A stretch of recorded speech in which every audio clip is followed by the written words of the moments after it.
Fala galera, vamos dar continuidade aqui. Essa aula aqui tem o objetivo já da gente botar para funcionar, para a gente testar a API aqui, né? Chega de ficar só digitando código e não ver resultado nenhum. Eu já adiantei aqui o código e eu vou explicar que eu acho melhor que as aulas ficam mais rápidas, né? Então vamos começar aqui, ó, pelo controle que não teve modificação, né? Tá igual ainda, esse controle aqui do cliente. A única coisa que eu fiz aqui para a gente testar no banco de dados foi inserir um cliente aqui, né? Para quem não sabe como inserir um registro numa tabela.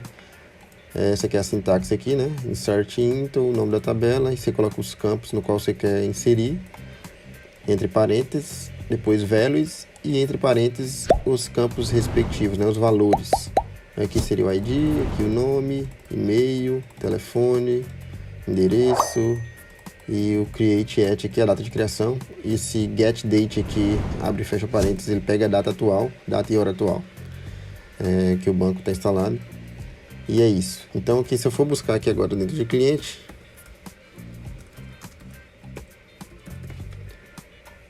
deixa eu conectar aqui, escolher o banco, PVC, tá lá o cliente que eu acabei de inserir. E coloquei ele aqui para a gente testar, né? Deixa eu dar um Ctrl Z, vou até adicionar outro aqui.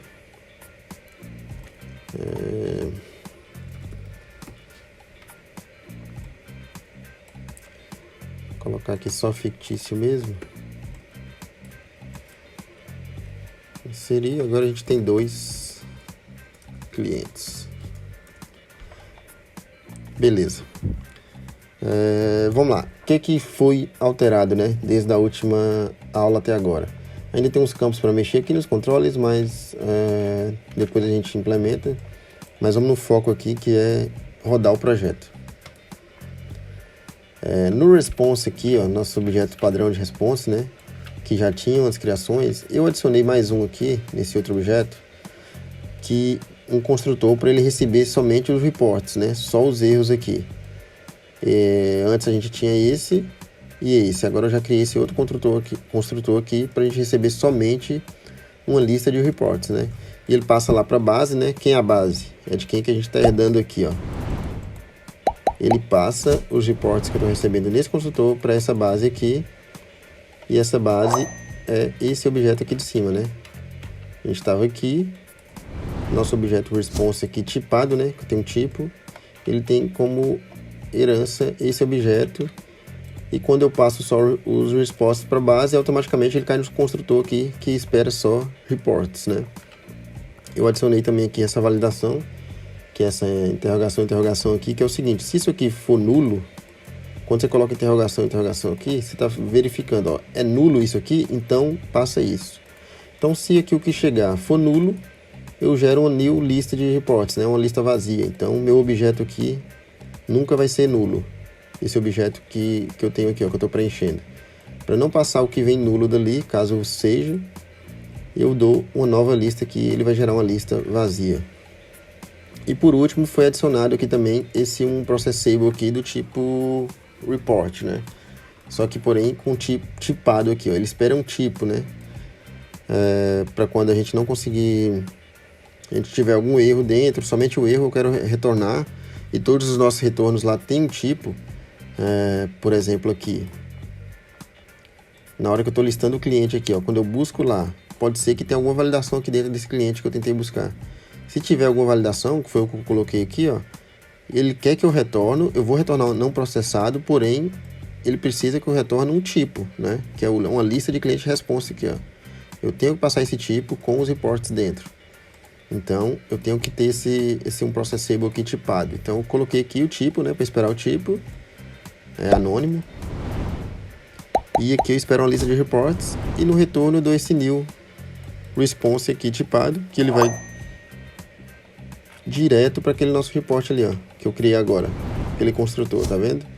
Eu passo o tipo, que é esse aqui, onde que ele está esperando, e passo os erros aqui, né, os reports, que ele vai cair nesse construtor aqui, ó. Se eu vir aqui em cima dele, dar um F12, ele já cai lá, qual o construtor que ele está utilizando. E aqui é um marabalismo, né? Ele vem para cá, depois ele joga para a base de novo, e assim por diante. Beleza? Teve alteração aqui nesse arquivo Launch Settings também, aqui em Properties Launch Settings, tinha várias configurações aqui de inicialização, que é essa aqui que a gente usa para startar o projeto. Eu deixei só essas duas aqui, por padrão, e aqui eu alterei a rota inicial, né, a URL inicial ali. Para a hora que eu iniciar, ele vai começar lá, localhost, enfim, a rota, a porta, barra API. E depois eu digito o nome que eu quero. Por que barra API? Porque todas as rotas nossas aqui começa com API, né? API barra. Aí tem cliente, tem order, mas todos tem um prefixo ali da API. E mais uma coisa aqui no App Settings, né? Que antes estava assim, só com essa informação de log aqui. E aqui eu coloquei esse connection string, né? Que é mais uma parametrização. O que é isso? Aqui é a nossa conexão com o banco de dados. O nome dela eu chamei de default mesmo. Aí aqui tem essa conexão, ó, o servidor, que é o SQL Express, né? Tá aqui, ó, SQL Express. O nome do banco de dados e esse Trusted Connection, eu não preciso digitar usuário e senha, ele pega o do Windows mesmo para autenticar. Então essa é string de conexão bem simples aqui. Por que tem dois arquivos aqui? Eu tenho do ambiente de desenvolvimento e tenho de produção. Aqui eu posso chegar e colocar aqui no outro também, aqui, ó. Claro que em produção, né, será diferente as strings de conexões. Vai ter o banco de desenvolvimento e o banco de produção. Como que eu sei qual que eu estou pegando, se é de um ou de outro? Aqui no nosso Launch Settings, ele tem aqui, ó, ASP.NET Core Environment, que é o ambiente. Se eu quiser usar aquele arquivo de configuração de produção, eu tenho que vir aqui e alterar para Production. Beleza? E salvo isso aqui, ele já vai ler as configurações que estão aqui. Então vamos voltar aqui, deixar aqui Development mesmo. E próximo passo aqui, o que mais foi alterado? Nosso Client Service aqui, não teve alteração. Client Application teve, né? Que foi aqui adicionando aquele novo response que a gente criou lá agora, né? Que é esse não processado. O que eu verifico? Eu entro no Client Service, deixa eu dar um Ctrl F12 aqui para mim entrar na implementação da classe. E aqui tinha uma validação, por exemplo, ó, se eu passasse o cliente ID e buscasse por ele, se ele não existisse, eu adicionava essa validação, né? Client not exist. E retornava aquele erro. Porém, quando chegava aqui, antes a gente estava passando direto para o response aqui, ó, só os dados. Eu não estava passando o ponto report. Então, eu mapeava aqui os dados e retornava aqui belezinha. Que quando chegava lá no controller, que chama essa aplicação aqui, ó, aqui, que chama o Client Application, ele não tinha report nenhum dentro porque a informação se perdia. Então, por isso que eu criei um processable lá com tipado, né? Para mim poder retornar os reports, caso tenha. Então, eu já verifico aqui, ó, tem report, esse ponto N aqui é para verificar se tem alguma coisa dentro. Então, aqui, ó, se tiver alguma coisa dentro, né? Geralmente não, isso aqui é feito em listas, né? Eu tenho uma lista de erros aqui. Se tiver alguma coisa lá, se a lista for maior que 0, então entra aqui. O que ele faz? Eu pego, dou um response, um processable, e pego o cliente.report que está lá e já retorno esses erros aqui. Agora eu vou conseguir pegar no meu controller, né? E retornar. Agora que ele retorna aqui, ó, vai ter alguma coisa aqui também, né? Nesse ponto earn e vai me retornar no endpoint. Caso contrário, caso não tenha nenhum erro, ele vem aqui e mapeia normal os dados, né? Que é o ponto data. Ele mapeia para o cliente response aqui e eu dou um retorno aqui desse response ok. Outra coisa que também eu alterei, que antes não estava assim, nesse list, ele estava retornando só esse objeto response aqui, ó. Então tem que vir aqui na interface e eu colocar um list aqui antes, abre sinal de menor e fecha aqui, né, o sinal de maior. Porque eu estava esperando uma lista, né, não era um objeto único. Então vem na interface, altera aqui também na implementação e aqui também no mapeamento, ó, o list, que antes estava só objeto, porque ele é uma lista de clientes model, né, que eu vou mapear para o cliente response. Alterado, beleza? E por final, aqui no repository, ó, eu vi, mas eu vou validar agora aqui, que é o seguinte, aqui eu estou verificando se essa string é nula, vazia ou contém só espaço em branco dentro. Aí eu vou lá e coloco a condição, né? Mas eu tenho que ser negativo aqui, ó. Tenho que negar essa condição. Porque se ela for nula, vazia, eu não quero passar parâmetro, nula ou vazio. É só se ela tiver valor dentro, né? Então, se ela é nula, vazia ou tem espaço em branco, eu nego isso. Então, só se ela não for assim que eu entro aqui, nos dois casos aqui, né?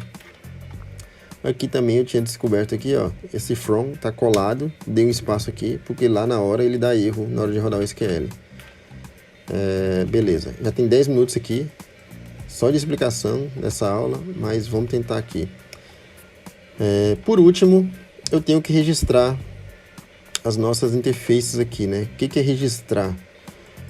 Eu tenho que falar que toda vez que eu chamar, por exemplo, né, um iClient Application, eu tenho que tá chamando, na verdade, a classe que implementa ela, que é esse cliente application aqui, a classe concreta, né? Aqui eu só vou chamar a interface em vários lugares, mas eu tenho que utilizar essa client application aqui. E como que eu faço isso? Aqui no startup do projeto, a gente adiciona aqui, ó, que já estava aqui antes assim. Antes não tinha isso aqui, né, que foi eu adicionei agora. No meu service, adiciono o escopo aqui. E coloco aqui, ó, iClient Application. Onde for iClient Application, eu quero que chame Client Application. Onde for iClient Service, eu quero que chame Client Service. E assim por diante, no repository também. Nosso Unit of Work também, eu tenho que registrar ele, né? Onde for o iUnit of Work, eu quero que registre essa classe aqui. E, por último, a nosso IDB Connector, né? Tenho que registrar a nossa string de conexão para o nosso objeto de banco de dados, né, conseguir acessar os dados, que é o nosso SQL Connector aqui, onde ele está implementado, né? Eu espero a string de conexão aqui para o nosso DB Connection e passo a conexão string, assim por diante. Mas como que eu passo essa string de conexão para cá, né? Eu tenho um IDB Connector aqui que a gente criou também, eu tenho que registrar ele aqui, ó. Primeira coisa, nesse objeto de configuration aqui, eu consigo pegar a string de conexão, né, que é essa que eu coloquei aqui, ó, connection string. Isso aqui já é padrão, esse nome a gente não muda. Então assim, ó, eu vou no configuration.getConnectionString e dou o nome de qual string de conexão que eu quero. Eu quero a default, né, que está aqui. Ele vai pegar essa string aqui para mim a partir do momento que eu fiz isso e vou jogar nessa variável aqui. E agora eu estou registrando aqui, ó, o escopo do IDB Connector, né, que é o que a gente está usando ali. E aqui eu passo ele aqui, nessa expressão, eu dou um new, né, que é esse objeto que herda do IDB Connector, porque agora eu preciso passar essa string de conexão aqui no construtor. E nesse new aqui, eu pego a string que a gente tinha passado ali. Então, para isso, a gente já consegue rodar. Eu vou rodar rápido aqui, porque a aula já está longa. Depois eu venho explicando com mais calma alguns detalhes aqui desses registros aqui de interface, né. Vamos lá, vou rodar aqui o projeto.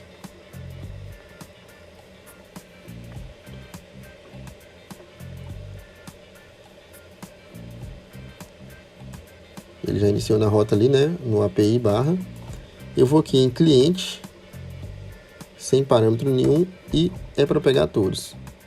Vou tirar aqui esse breakpoint, vou soltar.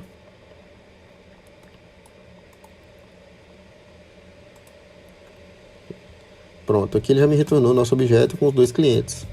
O cliente 1 lá, né, o Wellington, e o cliente programador e sem nenhum report. Eu vou passar um parâmetro ali para a gente fazer um teste de report. Aqui, ó, nossos parâmetros são from query string, né? Quando é assim, pela string, né? Eu pego o nome aqui do parâmetro, cliente ID. Depois do final da rota aqui, eu dou um sinal de interrogação. O nome do parâmetro é igual cliente 1. Eu quero um cliente ID que for 1. Dá um enter aqui. E ele já validou lá e falou para mim, ó, mensagem cliente 1 não existe, né? Ele já me deu um erro de resposta, que é o que está lá no cliente services aqui, né? Se a gente entrar aqui, ó, cliente tal not exist. Essa é a validação. Se eu tirar de novo para buscar todos, tá aqui nossa busca. Beleza? A aula já ficou longa demais, sem digitar código, só explicando, mas valeu, tem bastante conhecimento nela aí. Valeu, pessoal, abraço.